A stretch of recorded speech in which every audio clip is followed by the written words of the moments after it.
हरियाणा की राजनीति में मंगलवार को बड़ा फेरबदल हुआ।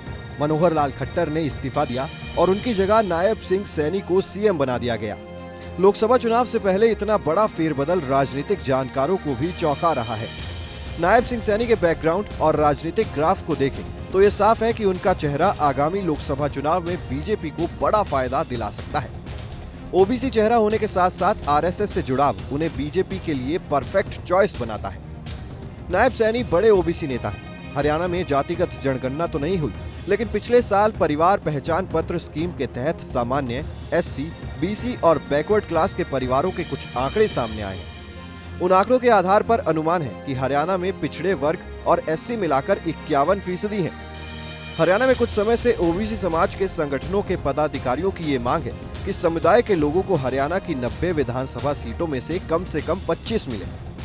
रोहतक में हुई एक रैली में भी कहा गया कि हरियाणा में ओबीसी समुदाय के काफी वोट बैंक होने के बावजूद समाज के लोगों को उस लिहाज से टिकट नहीं दी जाती और अब की बार लोकसभा की 10 में से 3 और विधानसभा की 90 में से कम 25 सीट ओबीसी समुदाय के लोगों को दी जाए ताकि उनको उनका हक मिल सके। ऐसे में ओबीसी वर्ग की नाराजगी शांत करने और उनका वोट बैंक अपने पक्ष में करने के लिए नायब सिंह सैनी सुटेबल चेहरा है। नायब सिंह सैनी के बारे में बता दें कि वो अंबाला लोकसभा के गांव नारायणगढ़ के रहने वाले हैं। 25 जनवरी 1970 में जन्मे नायब सिंह ने स्कूलिंग बेशक हरियाणा से ही की, लेकिन आगे की पढ़ाई बिहार के मुजफ्फरपुर और यूपी के मेरठ से की। इस तरह बिहार और उत्तर प्रदेश से भी उनका जुड़ाव है। नायब शुरुआती दौर में ही आरएसएस से जुड़ गए थे और तभी से मनोहर लाल खट्टर से प्रभावित थे। उन्हें शुरू में बीजेपी युवा मोर्चा का कामकाज देखने की जिम्मेदारी मिली। उसके बाद उन्होंने जिला अध्यक्ष के तौर पर काम किया और 2009 में बीजेपी किसान मोर्चा हरियाणा के प्रदेश महामंत्री बने। सक्रिय राजनीति में नायब 2010 में उतरे और नारायणगढ़ से चुनाव लड़ा, लेकिन जीत नहीं सके। इसके बाद 2014 में वो नारायणगढ़ सीट से विधायक बने और फिर 2016 में हरियाणा सरकार में राज्य मंत्री रहे। इनके पास खनन मंत्रालय का जिम्मा था।